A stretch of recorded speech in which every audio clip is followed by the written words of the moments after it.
What is going on, YouTube? Lamont on the run. Today we are at the airport. We're at LAX and I'm flying out to Las Vegas.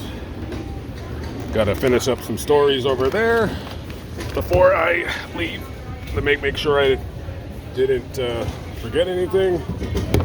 So I kind of had an interesting little tiny adventure. No pun intended, and my trip to the airport. So today's raining, so it's one of those days where I wanted to be at the airport a little bit, just a little bit early, you know. So everything was smooth. I kissed my grandmother goodbye, had a breakfast of toast and butter. I didn't feel like cooking any eggs. So I finished up the story that I was doing in Burbank, and then I started making my way down to LAX. So, am I going the wrong way? Is this the right way? All right, excuse me. And then I'm making good time. I'd like to be at the airport, especially when it rains, at least an hour and a half early. So I get to the rental car place and I'm about to check in my car when I forget that I forgot to fill up the tank. Now, you know, normally I'm really a stickler on returning things the way I found them, other than the mess that I leave with crumbs and other items that I eat.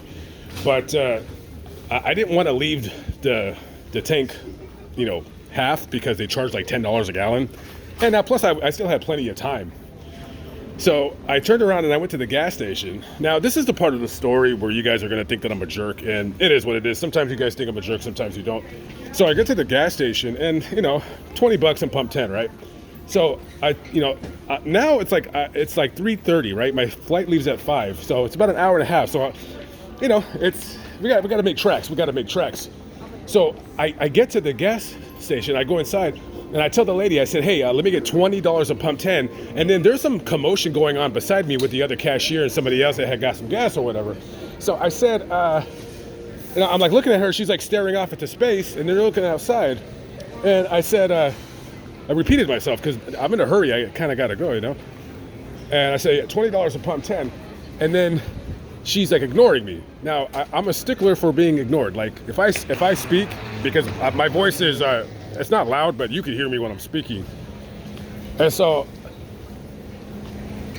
for a third time, now I'm getting a little agitated just because I'm in a hurry. Now, normally if I'm not in a hurry going somewhere, which is most times I am not in a hurry. This time I'm in a hurry. So I repeated myself for a third time. I said, $20 on pump 10. And she said, excuse me, sir, don't you see there's an emergency? There's some gas spilling outside. And I said, that's not an emergency. Like, I'm not concerned about a gas spilling out of somebody's car because the pump didn't stop. That's not an emergency. I need $20 a pump 10. You can address that situation along with your coworker.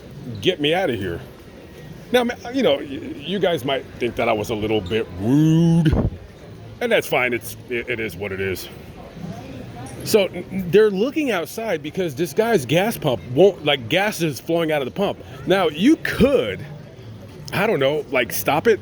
You know, like when you pump the gas and then the thing sticks. Sometimes, you know, there's supposed to be like it senses air in your gas tank where it knows it's full and you stopped. But they didn't know. They didn't know what to do. Everyone was frazzled. And I said, listen, I said, that's not an emergency. You need to go out there and take the hook and undo it, and then get $20 on pump 10. So she starts like copping an attitude with me. She finally does it. Now, of course, for her to get revenge on me, I have to go outside, and of course the pump's not working. Now, I could get agitated even further, and I don't. I said, okay, all right, we're not gonna get agitated. So the pump's not working. I go back inside and I said, hey, I need $20 on pump 10. I'm not catching an attitude. I'm not yelling. I'm not raising my voice. I'm speaking to her how I'm speaking right now. And I just said, hey, I need $20 on pump 10. I'm catching a flight. I got to go. Now, I don't expect her to care. That's not her job to care, right? But it's $20 on pump 10. I got to go. I got to go. So I said, listen, I got to catch a flight. It's like leaving in about an hour and a half. I want to get there early. Can I just get the $20 and pump 10? And then she catches another like attitude with me, and I'm not gonna engage with her because it's just gonna get me annoyed, and I don't want to fly annoyed. So the other guy says, it's on there, you just gotta, he instructs me on how to pump gas because I've never pumped gas before, right? So I go back out for a second time, and it's still not working. So, and then now there's a lady behind me because she wants to go and pump gas, and I'm in the pump in the back. So I pull my car up to pump 12, and I jump out. Still don't have an attitude, but I am getting annoyed now. So I go in there, and I said, hey, I said, the pump 10 is not working. I don't know what's going on. I said, but can you put the $20 on pump 12? And they said, fine. So they get it fixed. I pump the gas, and I leave. I had a full bag of birdseed that I didn't get to use because, shockingly enough, of any cemeteries that I visited in California, I didn't see not one bird feeder. So I took my 20-pound bag of birdseed, and I just threw it all over the sidewalk like a raving homeless lunatic madman. And then the pigeons started going haywire and crazy. So they'll be fed for the next day and a half. Where'd you get that holder from? What did I go at? It's a holder. Oh, it's a gimbal, Amazon. Oh, okay. Yeah, if you do vlogs, then you could just, it holds your camera steady so you're not shaking all over the place. Yeah, gimbal, Gimbal. Okay. Yeah. Good idea. Yeah. So I leave the gas station, I return the car. That place is busy as all hell. Super busy. Like, it looks like everybody that rented a car from that place is returning it at the same time. So it takes me about 20 minutes to get situated. I return the car, I leave, I jump in the shuttle. The shuttle is packed, right? So we're like deep elbow to elbow, right?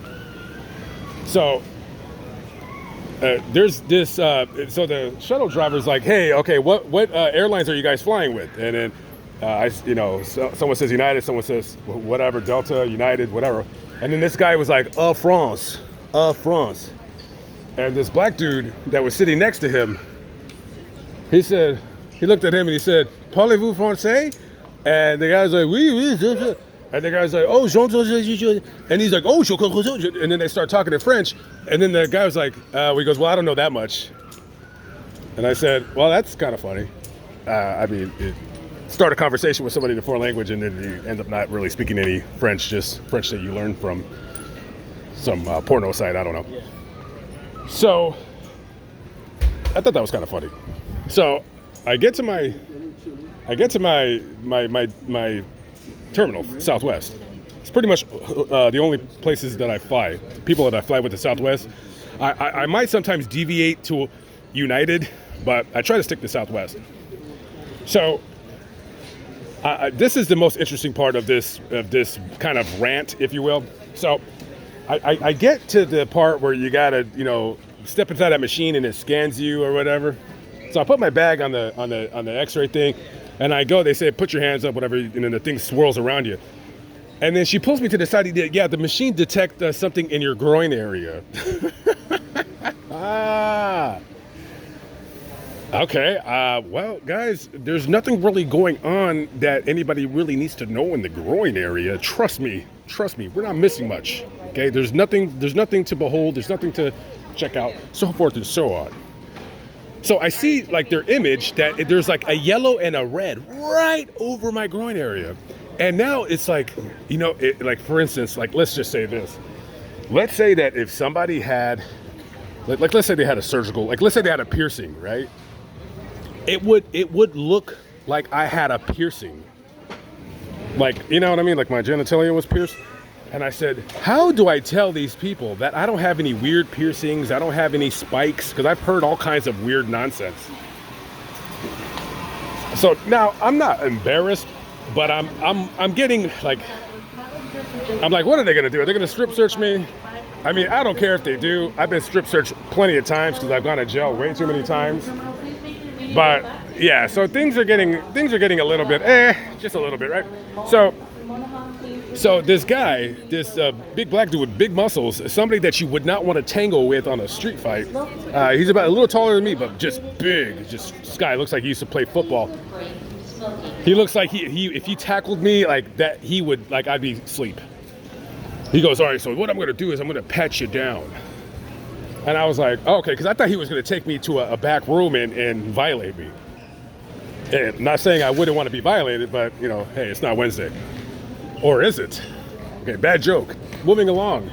So he proceeds to put his hands on me, and he doesn't like grope my groin area, but he feels it with the back of his hand.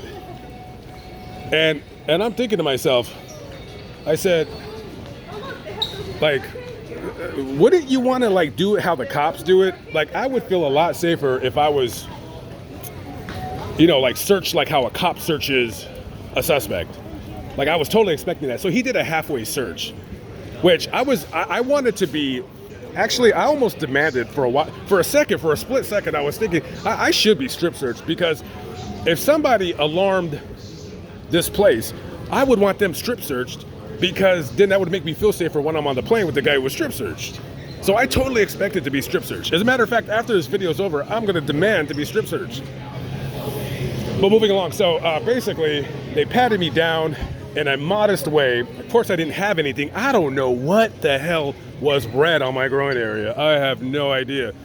The only thing I could think of was that these new sweats that I bought, these little metal things on the ends of the ties where you tie it around your waist were basically hanging over my groin area. So I'm like, this stupid thing. So now when I'm done, I gotta cut these off. I'm talking about the metal things. So I get through and then we're not done yet, because they're like, yeah, I gotta run your bag through again. And they're like, do you have like a lot of equipment in here? I was like, yeah, kinda, got some, yeah, kinda. Not a lot of stuff, but I got, you know, a couple, you know, GoPro, drone, whatever. So they run the bag again. He unpacks my bag, and, you know, I got a JBL speaker. I got this gimbal I'm holding the phone on, and several phones, GoPro, an Osmo Pocket, which I have not used yet, which I do intend on starting to implement. So, a couple microphones, whatever. So finally I get through, and here I am. So I just wanted to tell you guys about my little adventure going through TSA.